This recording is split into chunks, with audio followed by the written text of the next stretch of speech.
Alors, nous allons nous intéresser aujourd'hui aux croyances limitantes.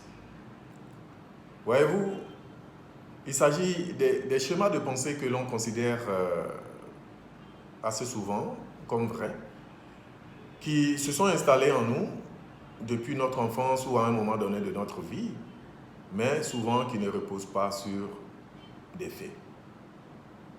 Et même si c'est le cas, ces faits sont bien discutables. Parfois, ces pensées ne sont même pas basées sur quelque chose de tangible. D'accord? Pourtant, elles vont nous conditionner parfois toute notre vie. Néanmoins, c'est un modèle de pensée, n'est-ce pas, qui constitue une partie de notre programme mental. Ok?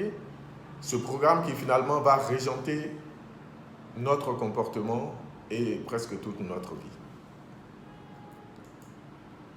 Alors, dans cette vidéo, nous allons donner une petite définition donc des croyances limitantes, mais plus important, nous allons indiquer comment combattre ces croyances limitantes-là avec quelques techniques, quelques approches. Et puis, on terminera, comme d'habitude, avec des conseils pour soit approfondir donc la connaissance dans le domaine, ou alors ouvrir éventuellement une lucarne qui nous permettra de discuter en d'autres occasions, éventuellement, pour approfondir les idées sur ces questions-là. Alors, qu'est-ce qu'il faut entendre par croyance limitante? Je commencerai par une citation de Napoléon Hill qui dit ceci. Tout ce que l'esprit peut concevoir et croire, il peut le concrétiser. Tout ce que l'esprit peut concevoir et croire, l'esprit peut le réaliser. Alors, une croyance limitante, ça va être une affirmation qui empêche un individu d'accéder à tout ce dont il est capable, en fait. C'est un ensemble de croyances que nous avons sur nous-mêmes, sur les autres, sur la vie. Et ça va être notre version de la réalité qui est basée sur ce que nous percevons et ressentons de nos expériences. Parce qu'à un moment donné, nous ne sommes que l'accumulation des expériences de notre vie, pas plus. Donc, ce sont des croyances qui vont devenir un ensemble de règles et de convictions et qui, néanmoins, vont régenter notre vie. Même si nous n'avons pas conscience du moment où nous les avons accumulées en nous. Par exemple, si vous croyez que la vie est dure, elle le sera très certainement pour vous. Si vous pensez que vous n'êtes pas capable d'être un bon écrivain, par exemple, ce sera certainement le cas. Parce que, dès le départ, vous vous êtes conditionné pour ne jamais être un bon écrivain. Ça commence juste par là. Si vous avez des pensées limitantes en ce qui concerne votre confiance en vous, parlant de la confiance en soi, votre capacité donc à réussir en ce qui pouvait être, en ce que vous pouvez être ou ce que vous pouvez avoir, alors vous allez créer, n'est-ce pas, ce qu'il convient d'appeler des expériences limitantes dans votre vie. D'accord? Mais comment est-ce que se forment ces croyances limitantes-là? Eh bien, certaines de ces croyances limitantes sont programmées dès notre plus jeune âge. Par nos parents, ça commence par là. Par notre environnement, par la société.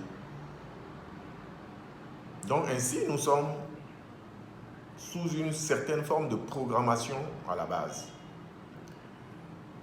Donc vous êtes programmé, et cela à votre insu, mais cette programmation dont vous faites l'objet va déterminer la suite dans votre comportement, dans vos perceptions même les plus profondes, et ainsi de suite, va avoir un impact sur votre vie. Parce que ce sont nos perceptions qui parfois vont nous conduire dans une direction ou dans une autre.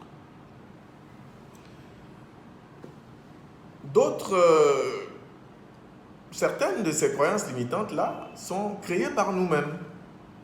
Autrement dit, si nous avons échoué une fois, bien, nous allons avoir cela à l'esprit. Et bien que l'échec ne soit qu'un revers provisoire, nous pensons que nous allons toujours échouer. Si nous avons été malheureux en amour, par exemple, eh bien, nous pensons que nous n'aurons jamais de succès. En tout cas, de ce point de vue-là. Et que nous ne sommes peut-être même pas dignes d'être aimés un de ces jours, et ainsi de suite. Ça fait trop de problèmes. Ok? En définitive, ce sont des images que nous avons imprimées en nous, et parfois au plus profond même de notre mental.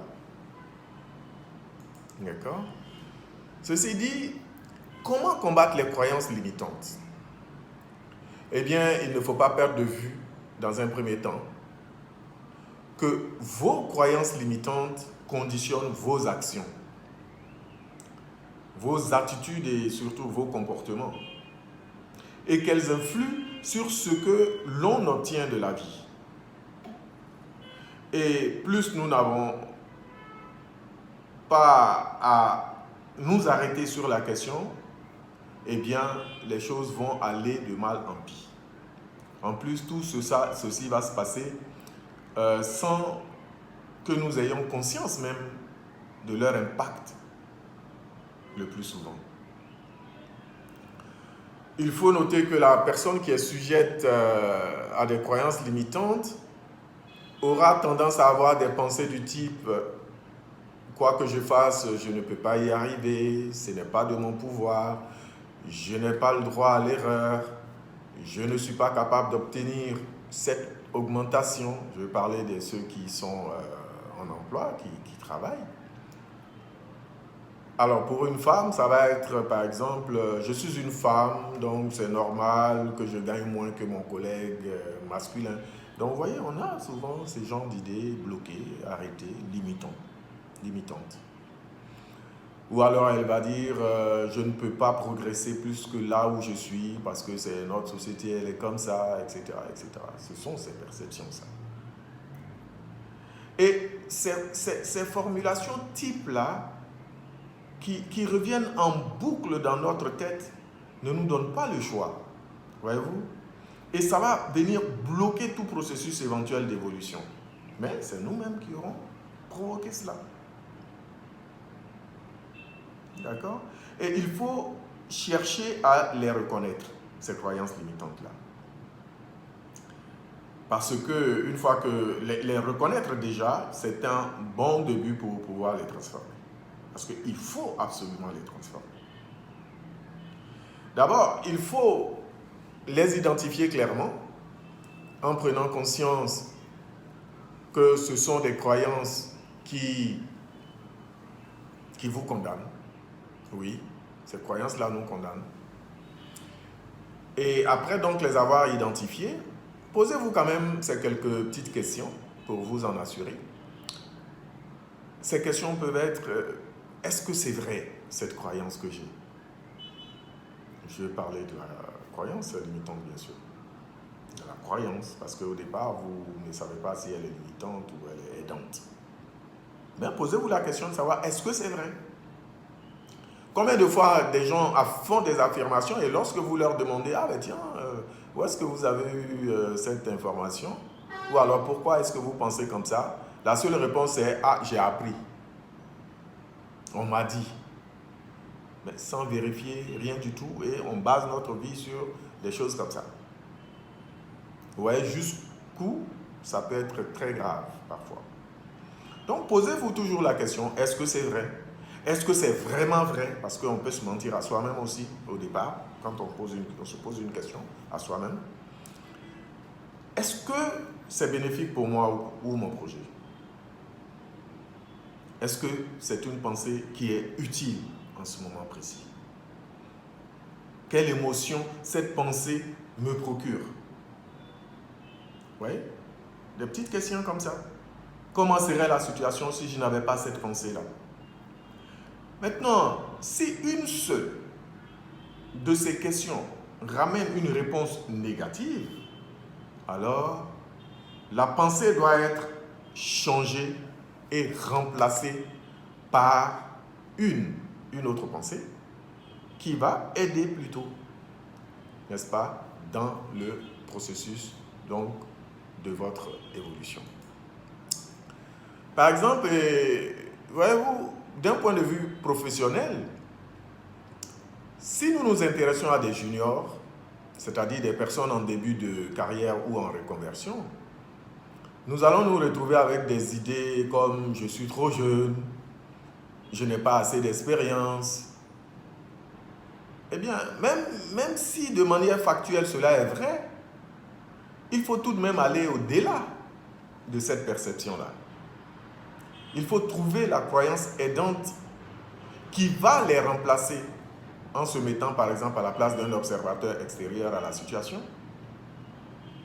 ou bien dans la peau du décideur, qui peut être votre manager, un recruteur ou un DRH, etc. Et imaginez quels pourraient être les avantages de la situation dans laquelle vous vous trouvez et que vous considérez à tort comme étant une situation qui ne vous est pas favorable. Figurez-vous que dans une organisation, si vous avez été recruté, jeune ou pas, cela veut dire que vous y avez votre place. Et qu'il y a un chemin de carrière qui est défini pour vous. C'est à vous maintenant de pouvoir jouer pleinement votre rôle, n'est-ce pas, lorsque il vous est confié un projet ou alors des activités à faire. OK? Alors, la même problématique se retrouve même chez les professionnels confirmés. Hein? Les seniors, par exemple, qui vont dire « ouais, je ne mérite pas cela » ou « je ne suis pas capable d'obtenir cette promotion » malgré les années d'expérience qu'il a. Donc, vous voyez, le jeune qui dit « je suis trop jeune, je n'ai pas d'expérience », les expérimentés aussi disent qu'ils n'en ont pas suffisamment, etc. Bon, finalement, vous voyez qu'il n'y a rien qui est vrai dans tout ça. Tout dépend de vous. Et d'autres vont aller jusqu'à dire « je suis trop vieux pour être pris à ce poste ». Ce n'est pas vrai. OK? C'est une affirmation qui est trop forte, mais qui ne reflète pas la réalité des choses. Allez toujours au-delà. Cherchez à voir qu'est-ce que vous pouvez faire, comment faire justement. C'est ça la vraie question. Et non pas se bloquer sur une idée et rester là. Ou alors, d'autres vont dire, voilà, il est trop tard, moi je ne peux plus changer, je ne peux plus me transformer, je n'ai plus les skills, je n'ai plus l'approche, etc. Non, toutes ces choses-là dépendent de vous. D'accord? Mais ce sont là des pensées, des croyances limitantes justement qui freinent votre progression. Alors, qu'est-ce qu'il faut faire ici? C'est de prendre le problème sous un autre angle, tout simplement, en se concentrant sur le comment faire pour. Comment je fais pour réussir ceci. D'accord? Et c'est comme ça que vous allez réussir à déconstruire la croyance et à la remplacer par un plan d'action beaucoup plus opérationnel et efficace. Voyez-vous? Il s'agira donc d'identifier et de nommer la croyance limitante, c'est-à-dire quelle intention il y a derrière, à quoi sert-elle, etc. Deuxièmement, c'est de rechercher les preuves qui servent de base à cette croyance, parce que souvent ces croyances-là ne sont fondées sur rien du tout. Donc déjà, il faut rechercher les preuves, et si vous n'en trouvez pas, il y a de fortes chances que ce soit vous-même qui vous créez des problèmes dans la tête. Il faut prendre conscience des effets de ces croyances négatives. Souvent, ces effets sont dévastateurs. est-ce que ces croyances-là vous satisfont, Sinon, il faut penser déjà à les remplacer. Il faut obtenir des informations. Cherchez toujours à obtenir des informations sur le comment de votre objectif. Au lieu de vous bloquer. D'accord?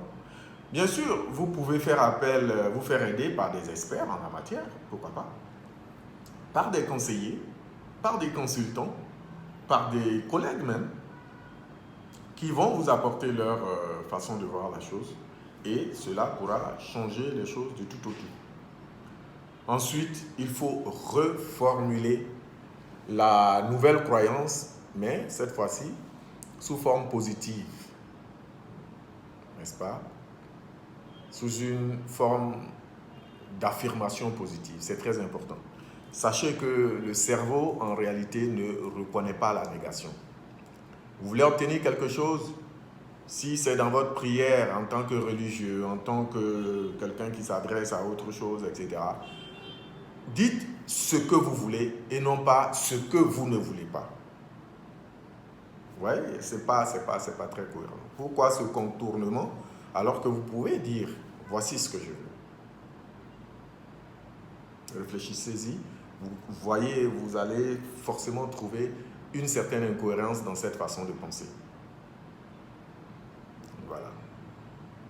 Au lieu de dire je ne veux pas être expulsé, en priant, je ne veux pas être expulsé de ma maison, vous vous adressez à qui? Oui, vous ne voulez pas être expulsé, mais qu'est-ce que vous voulez? C'est évident pour vous, mais ce à quoi vous vous adressez, ce n'est pas évident pour lui. Vous lui avez dit que vous ne voulez pas ça, mais vous ne lui avez pas dit ce que vous voulez. Vous voyez ça? Et très souvent, on n'y pense pas. Alors, pour poursuivre avec notre démarche de transformation, d'abord, vous devez reconnaître que vous êtes toujours freiné, parfois même arrêté définitivement par vos croyances limitantes. Et il faut donc décider qu'il est temps de mettre certaines de ces expériences passées derrière vous. Complètement. Ensuite, sachez en tirer parti et décider avec force que tout est possible. Avancez dans la vie avec foi. Ceci est très important. Et confiance surtout. Parce que sur la terre, nous avons tous droit à la même chose. Quelqu'un pas plus que quelqu'un d'autre. Maintenant, après, c'est nos façons de penser, de voir les choses, nos perceptions qui vont faire la différence. Ne vous laissez pas entraver par vos croyances passées. Reprogrammez de nouvelles pensées. Remplacez les anciennes par de nouvelles qui vous aident, n'est-ce pas? Qui vont soutenir votre succès futur. Affirmez que vous avez confiance en vous, que vous méritez que le bonheur entre dans votre vie, que vous êtes capable, des hommes capables, des femmes capables, des jeunes capables, que vous avez la force d'agir pour modifier le cours des événements, parce que vous le pouvez. Affirmez-le de façon à ce que cela devienne quasi automatique. D'accord?